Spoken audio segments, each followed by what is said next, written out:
button for both being on and off, and I have a lot of feelings about this. Welcome, I do sewing and DIY related content, and today's video is all about products that are supposed to help your sewing, help your hands if you have arthritis. And we're gonna see if that's true or not. So as a little background, I do have a form of arthritis. I love to sew though, as you've seen on my channel here. So today we are going to be testing these out, seeing how it goes, and I will give you my feedback, whether I think it's something that's worth looking into, if you should pass on it, or if it's a big help. So the first item that we're going to get started with today are these compression gloves. So I specifically have been using these for about a month or so. I use them for typing, I use them for sewing. I actually really like these gloves. So I've had them, as I said, for about a month. I use them probably for 3-4 hours a day sometimes. The one downfall is that you do have to hand wash them. They are not machine wash friendly. So I do have to hand wash them. They did come in a pack though. So there was 2 of these gloves when I bought them. I got the pink, and then there's also a purple set. I will include a link and a picture to what that looked like. I love the pink ones though, partly because they're just really soft, and I just kind of have kept these ones more as my favorites versus the purple gloves. They do come in different colors though. You can get them in like black, and then I think it would be like 2 pairs of black gloves, black and pink, black and purple, or pink and purple, which is the set that I went with.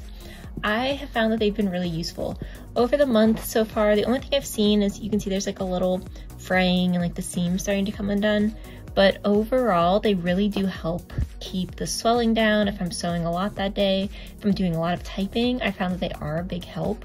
So if you are looking for a pair of compression gloves, I would highly recommend to look into these. They were not too expensive. I also really like them as it's actually a soft, sort of cottony feel, so it's not like that athletic wear for sometimes compression gloves come in. These are really comfortable and they work really well. So I would say these are in the good category to look into. So next we have the seam ripper. So this seam ripper, it said that it was ergonomic because of how this handle is, and when I first got it, I was actually really excited because I could see how this would be helpful. Now seam rippers can come in all different sizes, so here's just an example of another one. You know, you have this little area that you can hold down here, and then you have the actual seam ripper up there, and then the lid for this goes on pretty easily and off. But what I really liked about this one was that it had this it's almost like a squishy handle. It's a softer plastic, almost silicone. But one of the issues that I found when I started using it is that it's actually pretty difficult to take the cap off. And I'm gonna guess that maybe more for like a choking hazard to help make sure that it's not coming off super easily. But as somebody whose hands can start to hurt pretty quickly, it's just a lot of force to have to remove that cap. And then even if you did just keep this off, this just seems really small to me. Overall, I feel like you could probably pass on the seam ripper, even though it said it was ergonomic.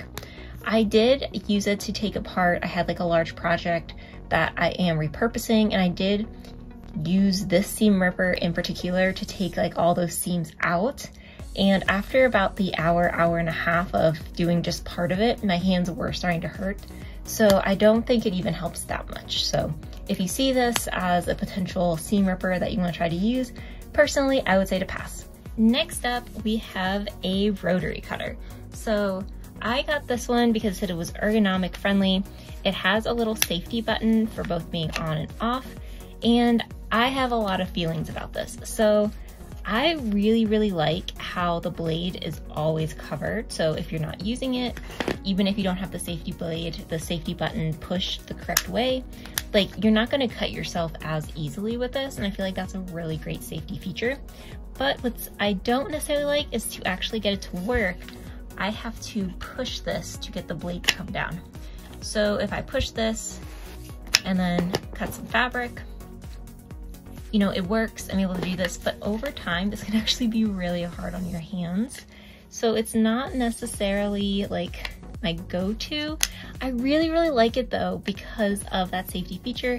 I also do like how it has this spot for your thumb up at the top, comparatively to like if I use my other rotary cutter. It has a spot, but the blade cover you have to manually push on and off like this, and it just, It works as well, and I do think that for this one, this was an Ultra rotary cutter. It does cut a little bit better than this new Fiskars one I got. But if you're looking for a cheap rotary cutter, this one definitely does what you would need. I actually do think I'm going to continue using this one, kind of going back and forth between them. There are some projects I just found that this one was super nice, and up here you do have that softer like silicone plastic, so it feels pretty nice on your thumb. It's just that you have to press this to get it to actually cut through, and sometimes that can be hard, especially if you're having like an arthritis flare-up day. So I would say this is one to look into if you want to try it out. It was actually relatively cheap as far as rotary cutters go, so if you want to see what it's like for yourself, you can definitely look into it. But if you really like what you already have, I would say it's not worth to do like an upgrade or a switch. So last but not least, I have seen people talk about these little thread helper tools for a while, and I did get some. I have not used these too much, partly because the pack that I got when I got them off Amazon, they broke, so like it wasn't that helpful.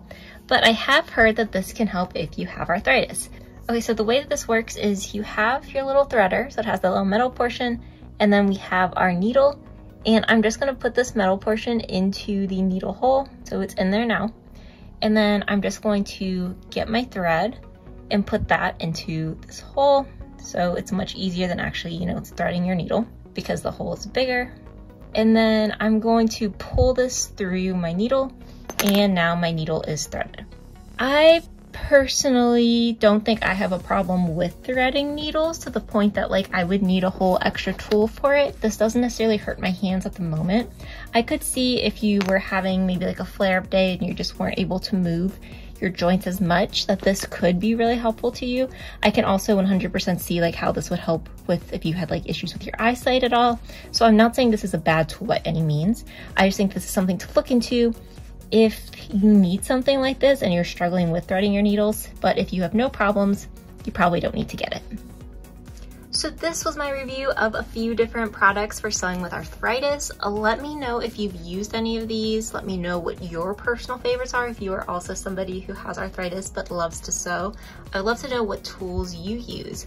All of these are the ones that at least I recommend looking at are on my Amazon storefront in case you want more information. I will also include a link to this if you're just interested in what it is, but I personally do not recommend it, so I'm not going to have it on my Amazon storefront for anyone to get. And then I will also include a link for some of these little threaders in case you're interested in what those could be as well.